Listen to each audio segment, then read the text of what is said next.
So welcome everyone. Thanks for joining us for this Bridges Spotlight with our partner Champlain Housing Trust. I'm so excited that we have our friends at CHT to join us and share more about all of the programs and resources that can be available to those of us looking at all sorts of housing goals and lots of different ways to live, play, and work in this community. So Abigail and Barbara, they are with us here, and I want to just turn it to them so they can introduce themselves and take it away with an overview of Champlain Housing Trust and how housing trusts can support housing goals.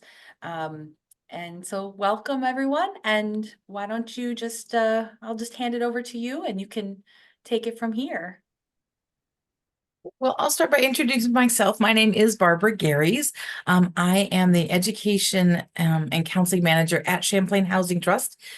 We do all different kinds of programs there. And I'm going to be presenting a portion of today, and then I'm joined by Abigail Yellis. Do you want to introduce yourself? Hi there, folks. My name is Abigail.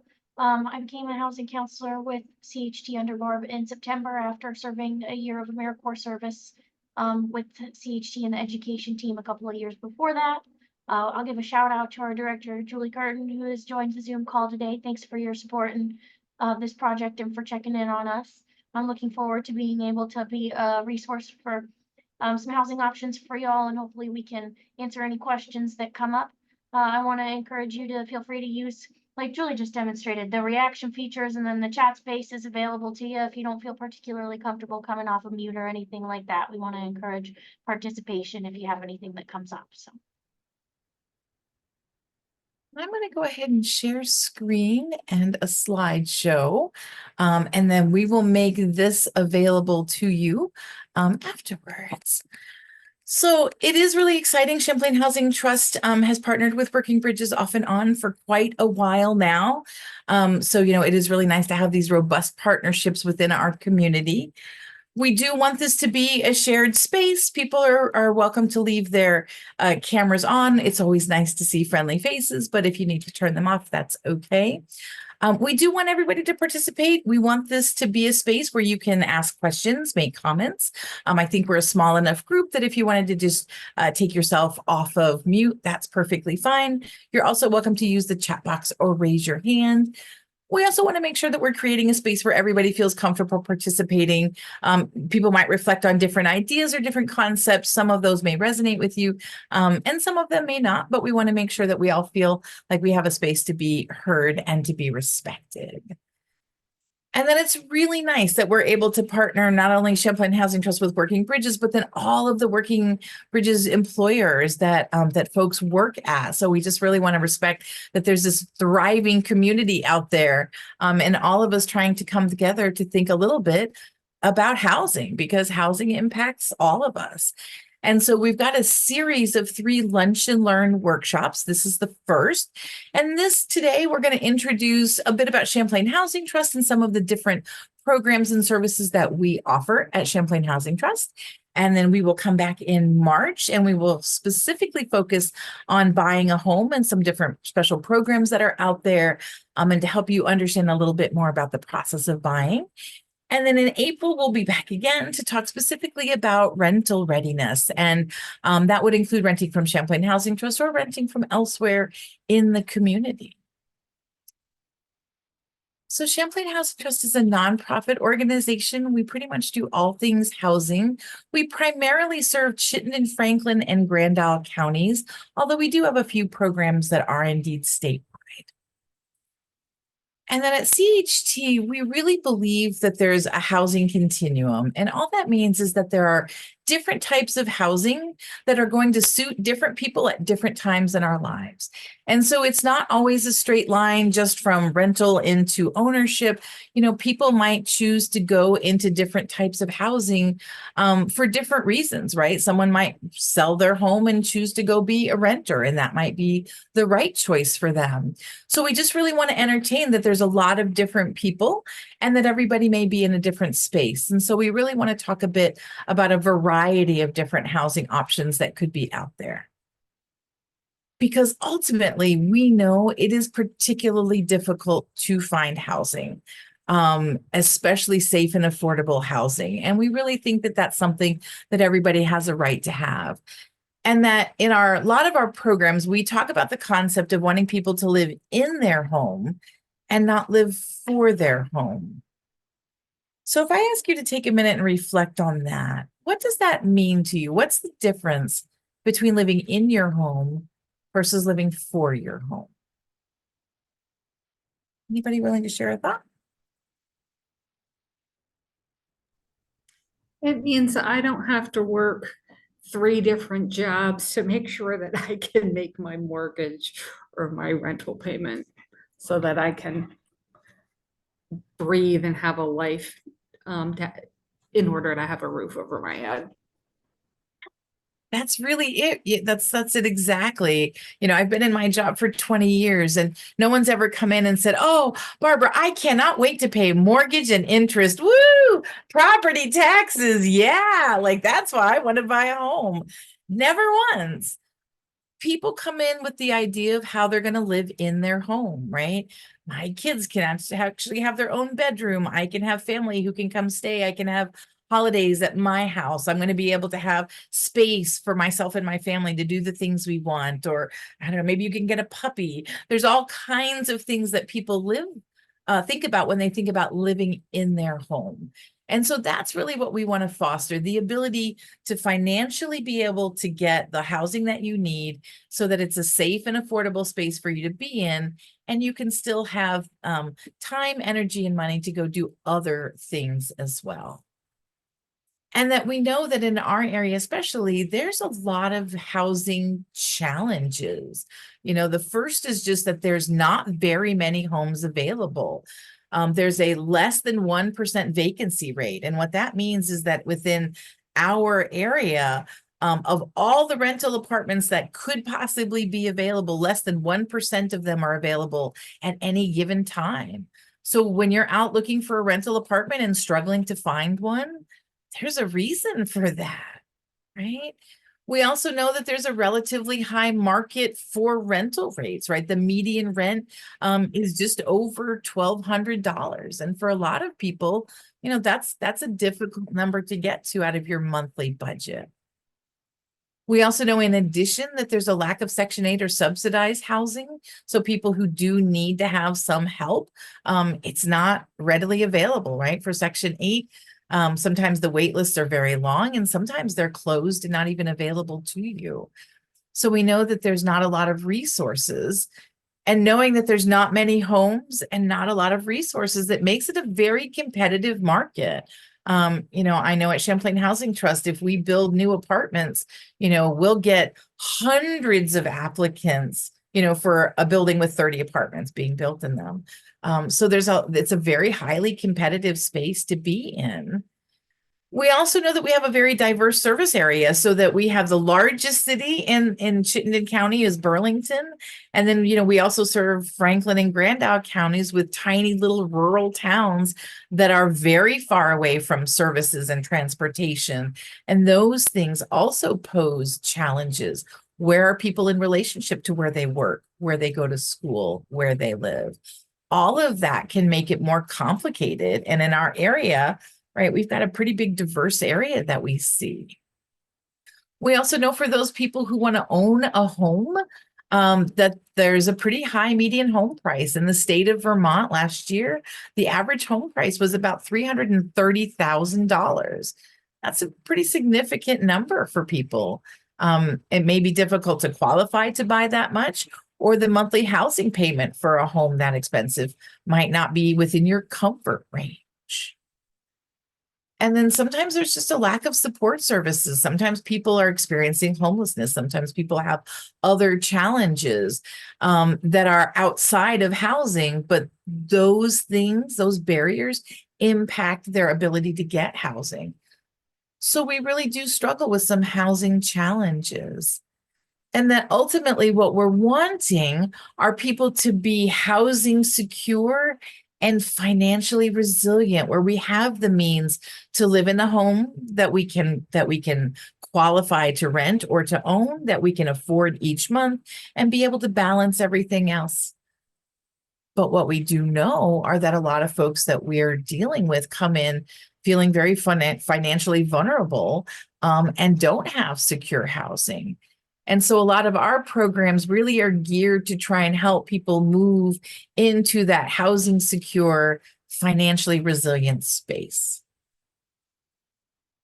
And that for all types of housing, whether you are interested in renting or owning or co-ops or some other unique form, you're going to be dealing with a lot of people when you're out looking at housing. And so we like to make sure that we point out in all of our workshops that you have rights, that landlords, realtors, property managers, anybody who's involved in the entire housing world are required to follow the fair housing laws. And that there are federal laws and there are state laws that protect us.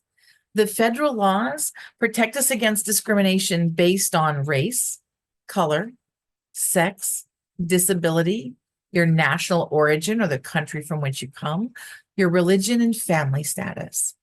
And in addition, the state of Vermont adds 5 categories based on sexual orientation, gender identity, age, marital status, and receipt of public assistance.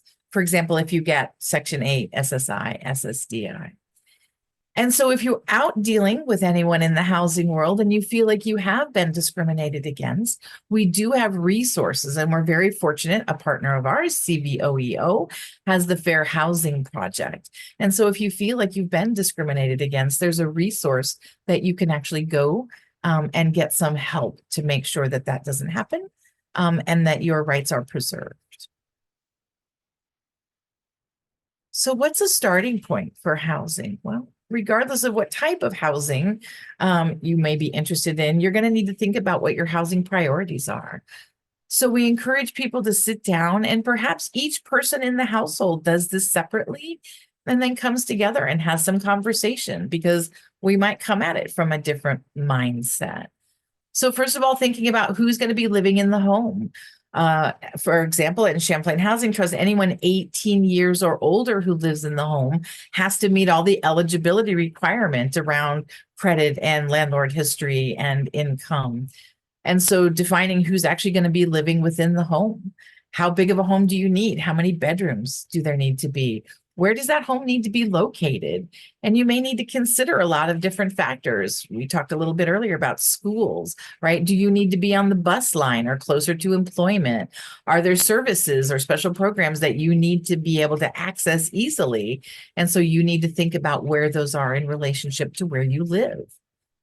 If you do have to move someplace different, does that change your transportation? I initially lived in South Burlington for a while, and then I moved all the way out to Grand Isle. That was a massive shift in transportation. So I am now required to have a car, right? Because I need to get into Burlington. That's where my office is located. So that's something I have to absolutely consider. A cost of my housing to live in Grand Isle is that I must have a car.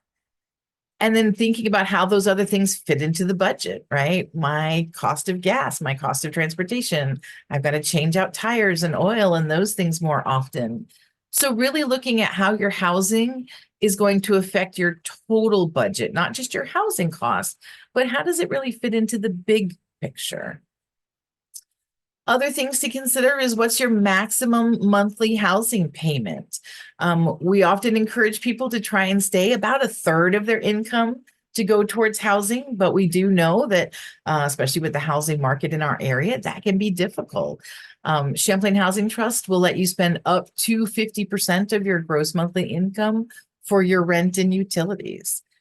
If you are looking to buy a home, the standard is that third or 33% of your gross income.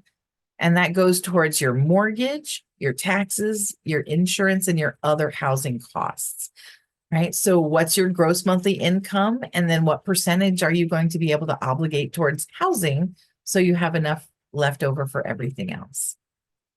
And then finally, what money do you need to access the home? So if you're going to rent, you usually have to have first month's rent and a security deposit. Are you going to be able to save that up? Is there a special program that you might be able to utilize? Additionally, there may be other costs. I know someone who the landlord lets them have a pet, but they had to pay a special pet deposit and then an additional $20 a month, right, in order to have their pet. Some places you may have to pay for parking in addition.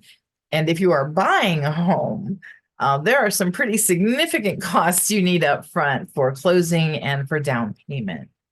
So really brainstorming a lot of your different housing priorities may help pinpoint the path for different types of housing that are going to be appropriate for you.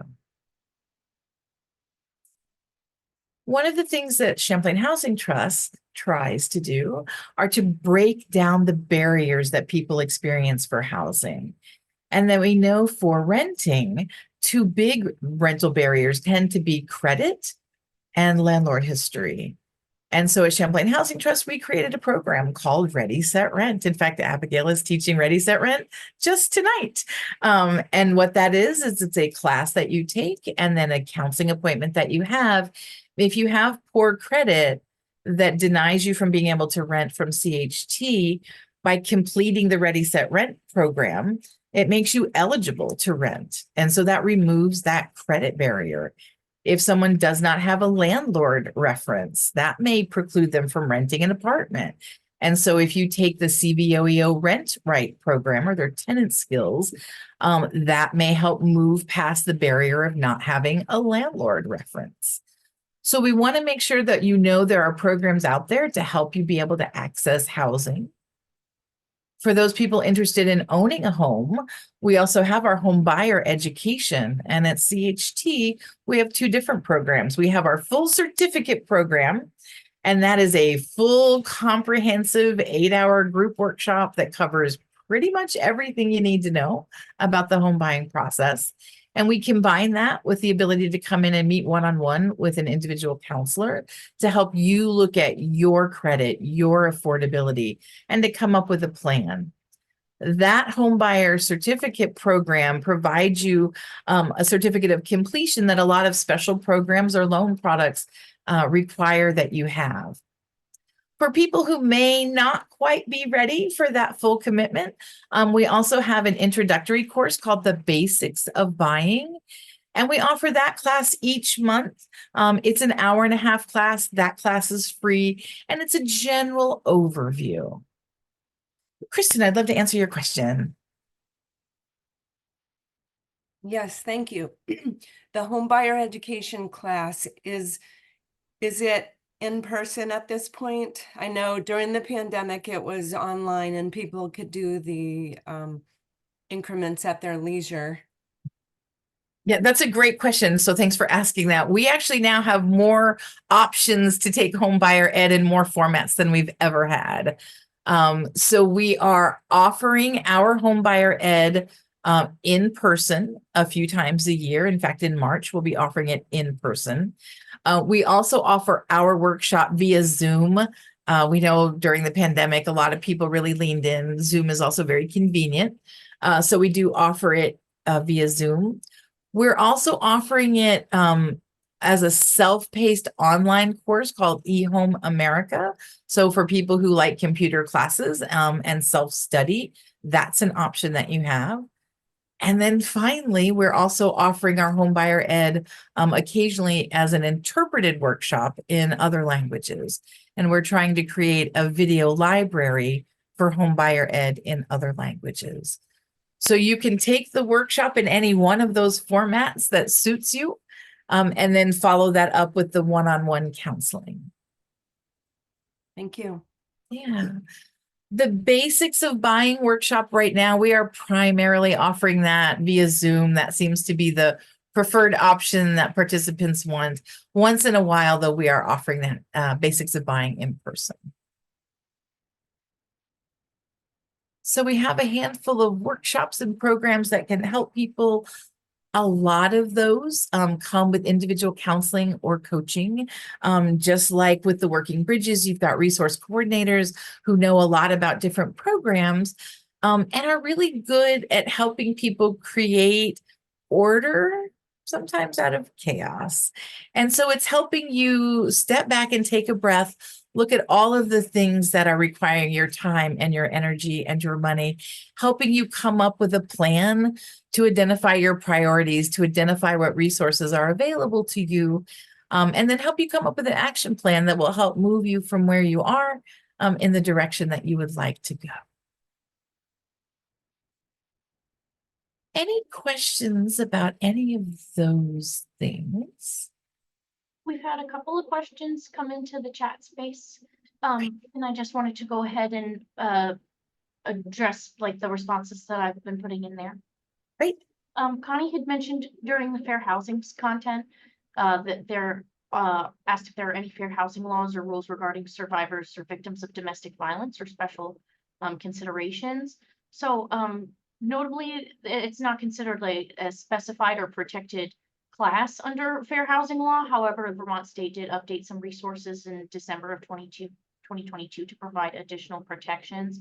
And that would be for those that have been a victim of abuse, sexual assault, or stalking. They have no one can like share or act on information about a tenant or person that's allowed to live somewhere, and then they can't use their status as a survivor of domestic violence to determine anything pertaining to their housing, like pressuring them to move or retaliation or anything like that. So thanks for that's an important question. Kristen, I'm sorry if I ended up I couldn't tell if your hand was still up from one point or another there when I had gone back from Googling. So I think that now is a fair time for us to check in with you too. Yes, thanks. I do have another question about, Barbara, you mentioned, and you'll have some videos that will be interpreted with the information on the home buying classes. Can you share what languages you'll have those in? So we're working on creating the library right now. We have recorded Arabic. We are recording Swahili this month. We'll be doing French, Nepalese. We've got Spanish coming up and Somali.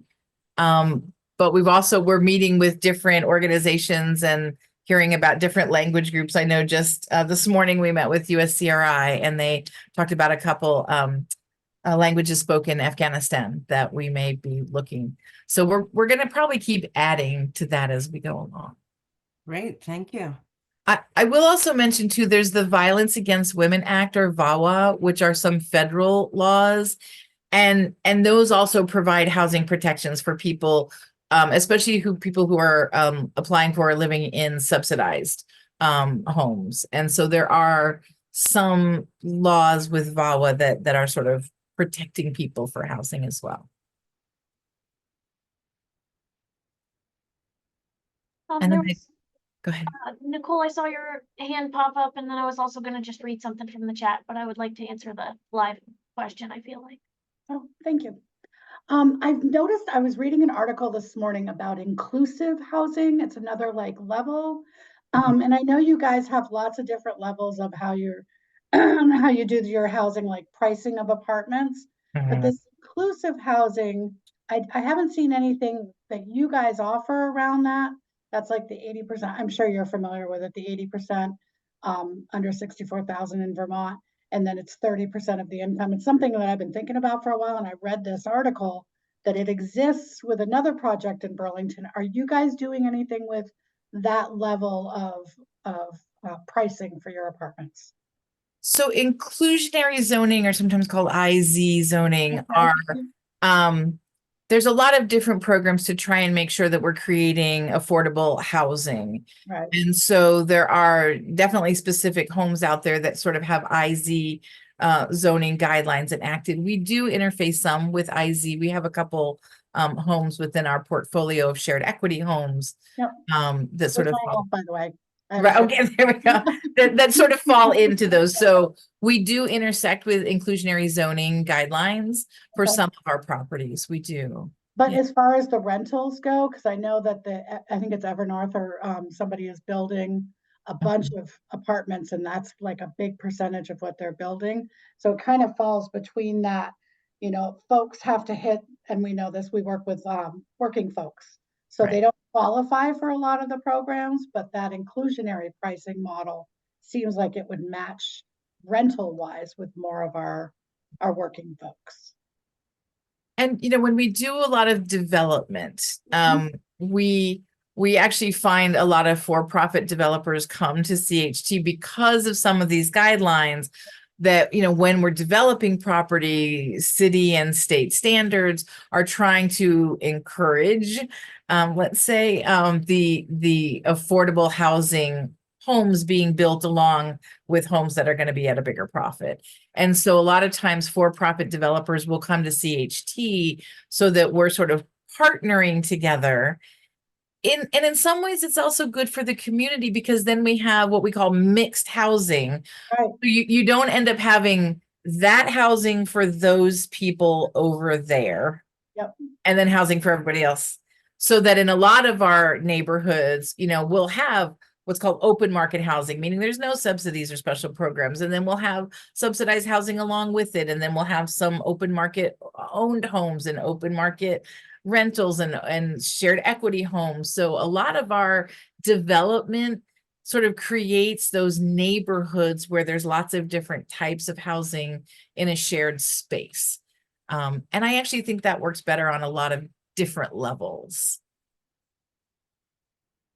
Julie, I don't know if you had anything you wanted to add for that, but. And Barbara, that was great. No, I don't. Thank you. Okay. And I did see a question too, where someone asked about if someone's renting from CHT and a child turns 18. Yeah, there are guidelines that as soon as that child turns 18, the expectation would be that they would be added to that lease. So that's where it is nice. So we have a lot of 18-year-olds who come through Ready Set Rent because they don't have credit, right? Or they don't have great credit. So there are some programs, and in part that's why we created some of our programs. It's to try and make sure we're not displacing people, right? We want to have more yeses than nos. That's our goal. So that for a lot of those programs, that's why we're trying to use education to help people be able to be eligible to rent from us. So yeah, if you have an 18-year-old, that may be something you want to chat with your property manager just to see how they get added on and how they stay qualified. So everybody's good to go.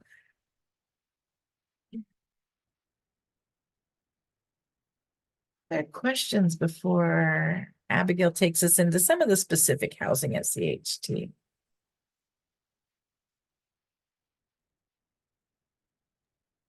Me again, sorry. Yeah, no, please, that's what we're here for. I've noticed, and this is kind of where there's a crossover, and I get a little confused about it. So I would love, because it taps on everything you're talking about. So I've noticed the apartments in South Burlington, as an example, the new high rises in South Burlington. So some of them have gone into regular rentals, and some of them are in your shared equity. Can you talk a little bit about, like, I haven't seen that before, those projects where there's a little bit of both. Is there more of that to come? What does that look like? How do you decipher what's what for people? That's been a long standing practice that CHT. I've been here for 20 years. And one of the first developments I saw happen was up in St. Albans, and it was a developer who was developing 8 houses, and we put grants in 3, and he sold 5 on open market, and you couldn't tell the difference by looking at them, what had a grant in it and what didn't. But the rental ownership mix, that's what I'm a little curious about. So some of it depends on the funding that we have available, quite bluntly, right? We don't always have all the funding that we need or want. And some of it depends on what the developer's needs are as well. So I think it's not the same each and every time. It really does vary depending on the size and scope of the project. Sometimes we do multi-year projects, which is a little bit of what we're doing in some of these others, where this year we're developing this portion and then next year we're going to develop that. So I don't have a straight answer like it's always the same, because it does vary a little bit based on what the needs, the number of projects and the funding sources are. Well, I love the mix of ownership and rental in the building, by the way. I think that was just brilliant to do that. Yeah. And I think, like I said, it works. Right. I mean, I want to live in a robust neighborhood with lots of different people, and I want to come into contact with folks from all different spaces and walks of life, because that's good for us all. right? I don't want to just be near people like me. I mean, it'd be great to have everybody be just like me because I'm, that's awesome. But, but having a variety and a mix of many people who come at things from different spaces and ideas is really healthy. And that's part of how we've grown a lot of our programs at CHT. It's looking to see what the needs are out there and looking to see, what innovations can we do? I mean, we buy hotels, apparently that's our thing. So, right, who knew 20 years ago that was going to be our thing? So it's always trying to be open to capturing what options are out there, what partnerships are out there, what can we leverage, right, to be stronger in the community. We don't have to do this alone. We don't want to do this alone. And I think that's a part of these partnerships we're talking about, is trying to figure out what the needs are so that we can address that, because it takes a long time to develop housing. Nobody Right. thinks like, I think I'll build, 50 new apartments next year. And you go, okay, and a month and a half later, all done. It's so it takes a lot of time and effort and resources to kind of get to that place where the building actually happens. Thank you. I think we're okay for me to start I- sharing the screen. Okay. I- Thanks again for your lines of questioning. I think that you're asking good questions. I'm going to talk about some different options that are available through Champlain Housing Trust. We have apartments, you can own through us. We have residential co-ops, and then we have specific programs for households that are coming out of homelessness. I'm going to break down the three main types of apartment styles it is that we have at CHT. The first one is going to be our subsidized apartments. These are project-based, and they have income limits where you have a cap where 30% of your income is allowed to go towards rent and utilities. And so this is adjusted based on the household's income.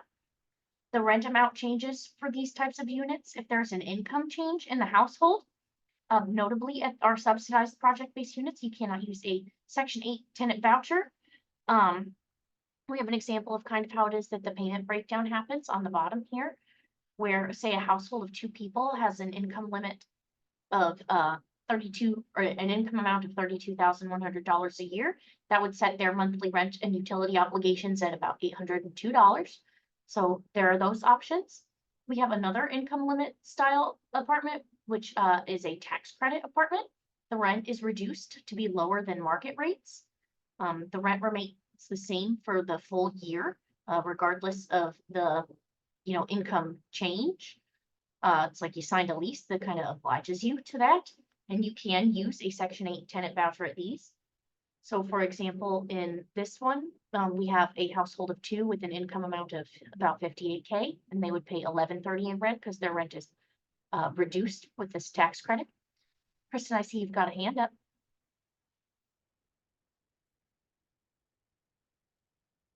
There we go, finally unmuting. No problem. Yes, I have a question related to the Vermont Department of Taxes.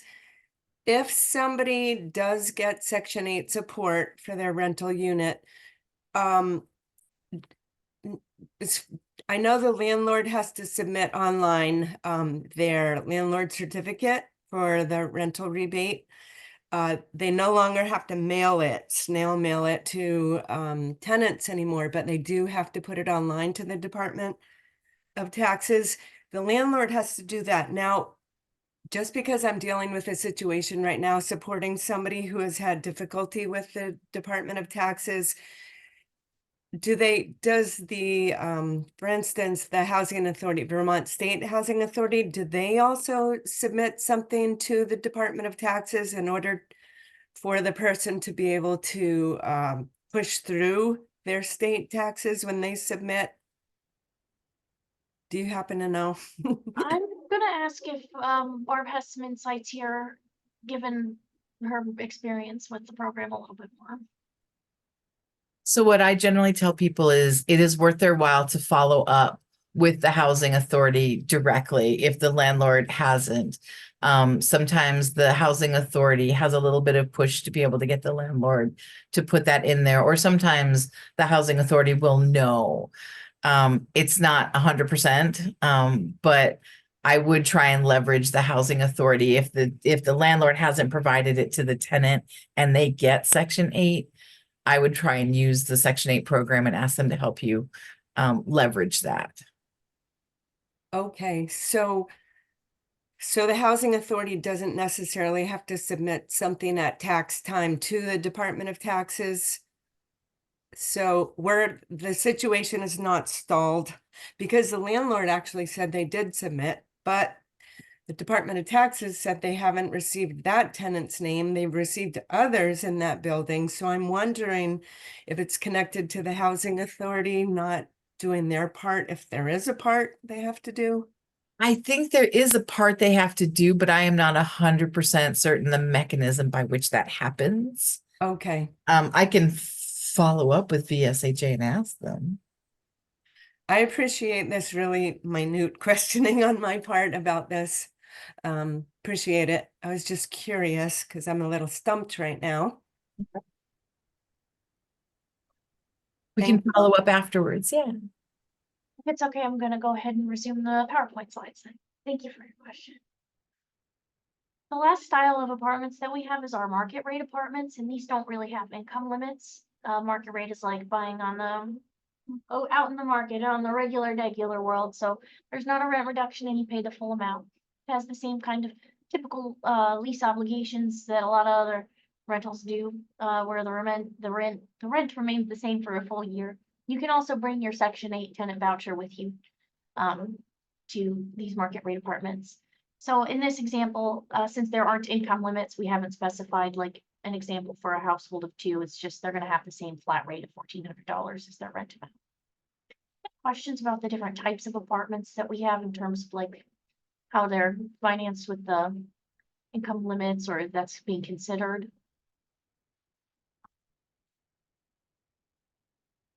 So we're going to move into the Section 8 like we've been talking about a little bit more, and this is an assistance program that can help eligible people pay less in rent.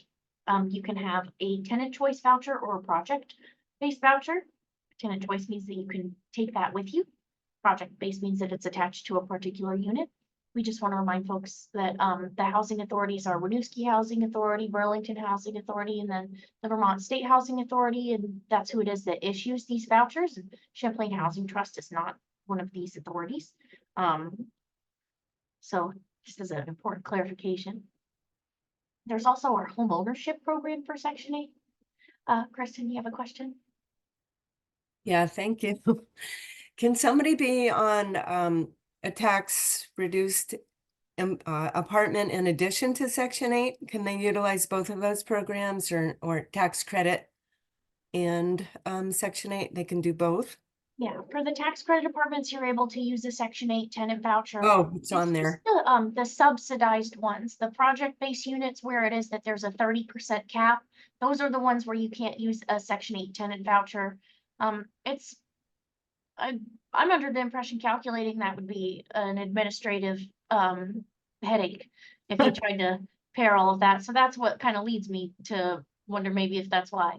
But because then you're calculating like, oh, here's this 30% here, but we're also only capping it at income in this program as well. So it will probably become pretty complicated to layer. But with the tax credit ones, you're able to use the Section 8.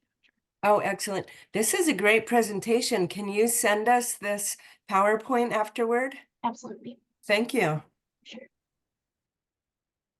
You're also able to utilize Section 8 for home ownership. So that would again be through like the housing authorities. This program can help existing Section 8 vouchers to use their Section 8 voucher to buy. You have to meet program requirements for home ownership.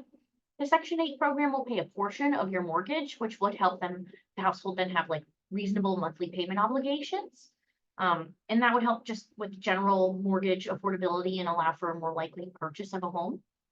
In order for you to utilize the Section 8 voucher for home ownership, you have to already have a Section 8 rental voucher. We would encourage participants in the program to contact their housing authority and talk to their housing counselor when they do a one-on-one appointment with us, if they meet up with us for some more specific information about this opportunity. Within Champlain Housing Trust, we also have cooperative units or co-ops. We have a pretty regular meeting with a separate application and separate vetting process compared to our regular rental units for cooperative household applicants. It's really enjoyable for me so far as a cooperative resident at CHT. I get to have kind of my own space with some shared areas, but it's mostly like I have a private space and we just share some of the like equipment, for example, at my spot. It's nice working as a team with other members of the co-op to decide how it is that we're going to utilize those communal and shared spaces, and we establish bylaws that are guidelines everybody agrees to follow. We have different like committees that handle different obligations for around the grounds or like for social obligations. And these costs tend to be similar to or less than comparable tax credit apartments, notably. So affordability within co-ops is something that has some appeal to it. Hi there, Nicole. What's up? Oops. Curious, are there financial barriers or what's the word I'm looking for here? Do they have to meet financial criteria for the co-ops? So the one that I live at has income qualifications. Mhm. I don't think Lynn has the same tier structure though. They all do have some level of income eligibility because we want to ensure that people who are living there are able to successfully sustain their housing costs, but they do vary from one co-op to the other. And does it show that on the website? Because I look at your website all the time. I don't think it's listed, but I bet Rick would know. It's kind of hard to demonstrate like flat figures because, you know, for my co-op, it's based on my income. So it's kind of tailored to the individual, which makes it difficult for us to just issue like this is how much it costs to rent from this co-op for 1 bedroom or 2 bedroom. And then also the amounts did just change for some of them. But we're gonna send an email to you afterwards. And so for any additional questions or specifics for, you know, if somebody's interested in the Rose Street one, the Little Artists Co-op, we could get you additional information about a specific residence if you were interested. Awesome, thank you. Cool. Anything else? No.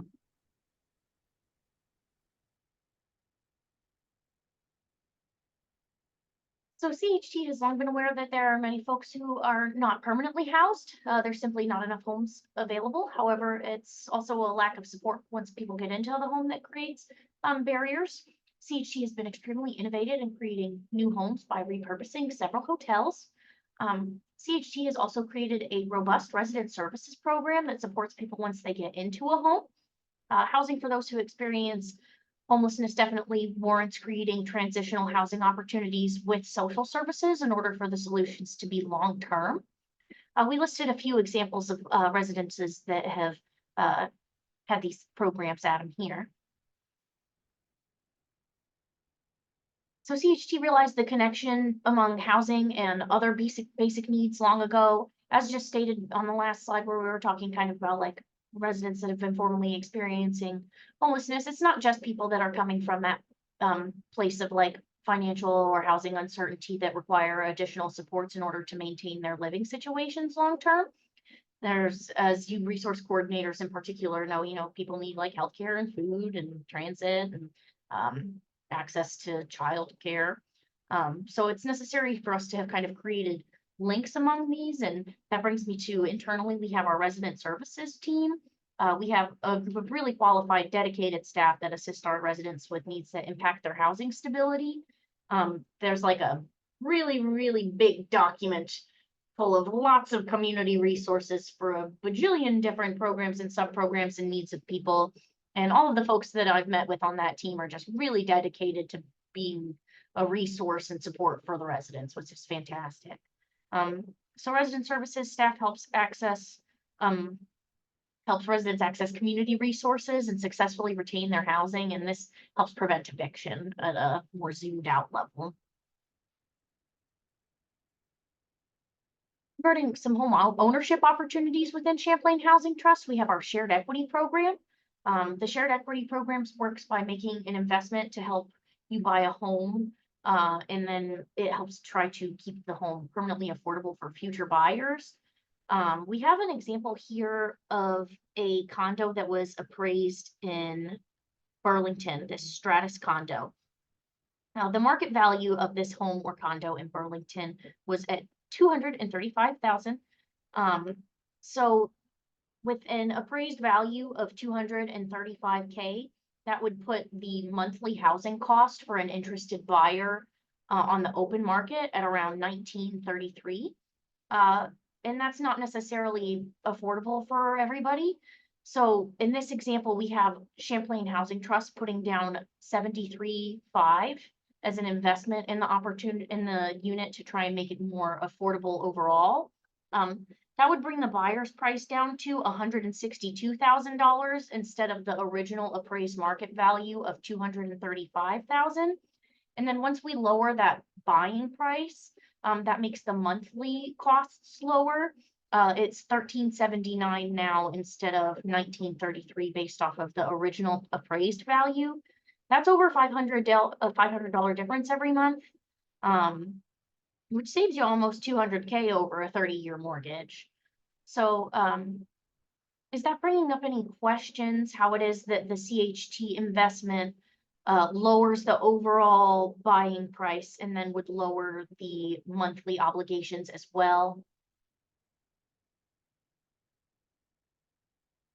So notably within the shared equity program, owners have a quarter of the appreciation. Owners receive a quarter of the appreciation in the value of their home when they go to sell, as opposed to like the entirety of it. And this is because it's kind of the give and take of us having a large down payment investment up front in exchange for us making the monthly payments more affordable and bringing down the overall price there is in exchange for a share of the equity that the owner would have. Got a couple of questions coming in. I think I saw Connie first. Just real quick, Abigail, just with the shared equity program, do you have to have a down payment set aside? And that maybe that's just dependent on the type of mortgage that someone is getting, but I wondered, is that a requirement that the person has that set, like has the money set aside for closing and down payment? We have a requirement for at least $3,000 of your own savings for closing costs. Outside of that, a lot of people you can utilize like a special program for down payment or other closing cost assistance, but the requirement internally is the $3K. It also does lower the monthly obligations kind of towards the tail end if you're able to bring something to put down.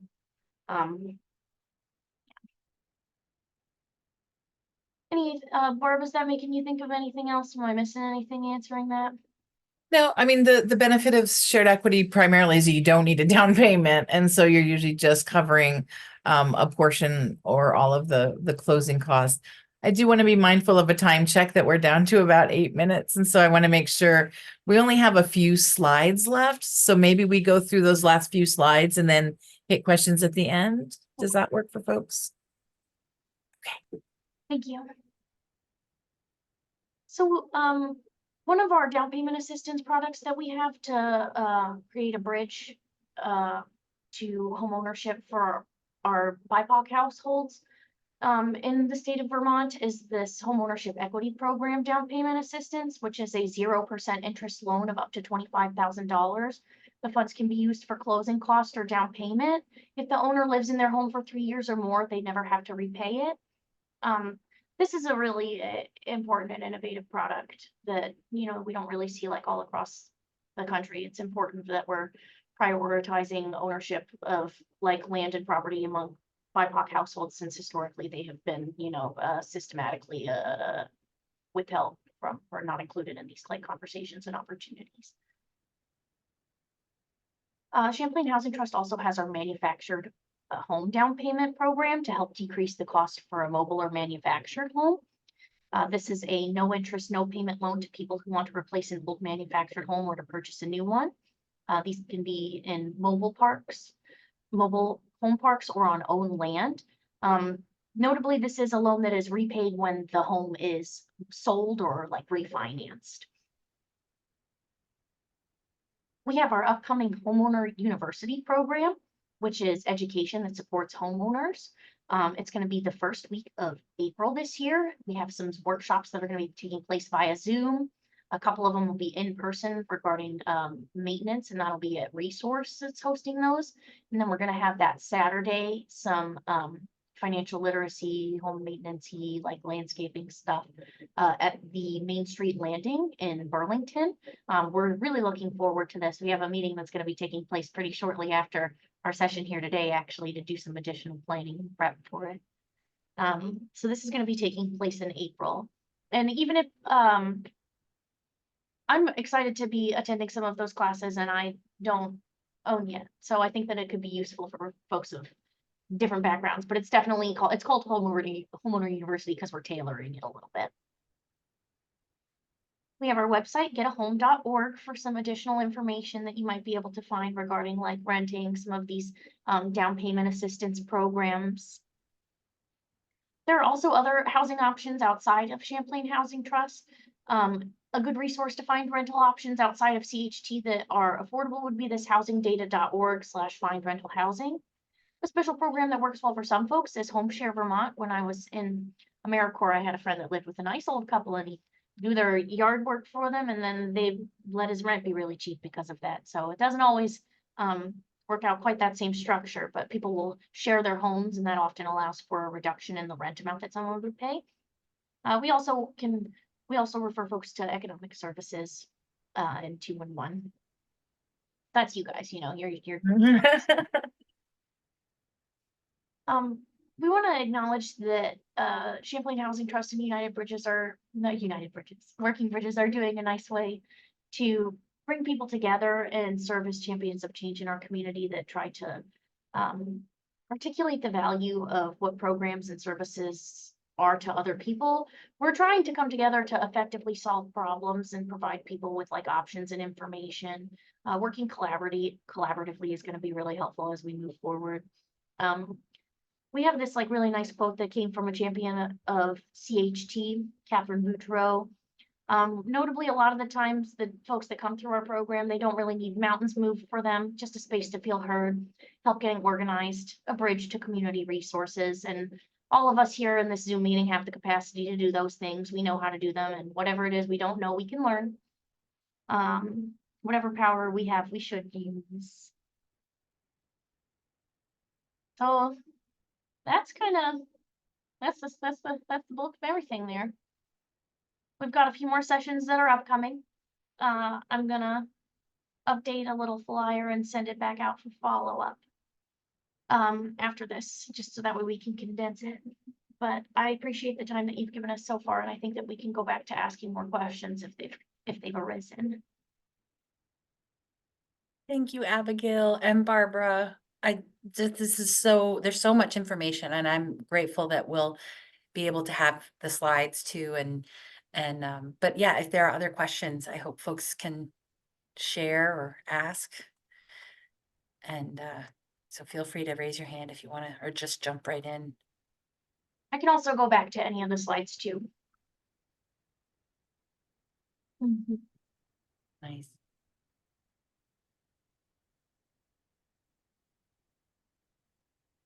Awesome. Well, that means now you have 2 minutes back in your life. There you go.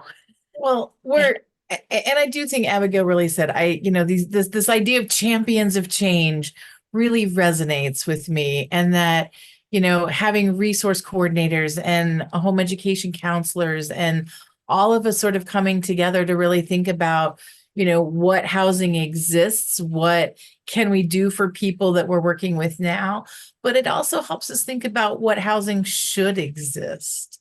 And what programs should be out there. And, I think the more collaboratively we work within our community, the better it gets for everyone. And I know myself, I always look forward to these opportunities to get information out.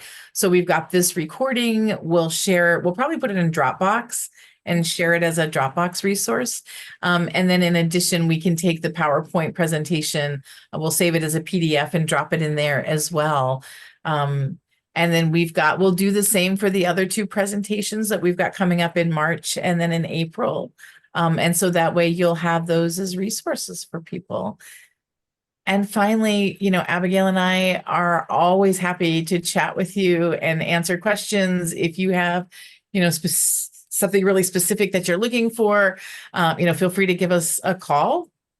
We're happy to answer questions as best we can. If you're trying to get some information, we may not be the person at CHT to get it to you, but we might know the person who is. So we're happy to make connections as well. Yeah, I really appreciate having you available for these kinds of questions and knowing that employees that we connect with and the questions we get sometimes are very specific or lead us down, with really maybe more complications or questions or fall in another region, and you can help us find connections with other housing providers or neighbor works, home ownership centers, and just making sure like that folks on the call know that there are connections to be made even beyond. So it's so nice to have you so close as partners, and thank you so much. We'll let everyone have a great afternoon today. All right. Take care, everybody. Thanks. Bye. Thank you. Thank you so Bye. much. Bye.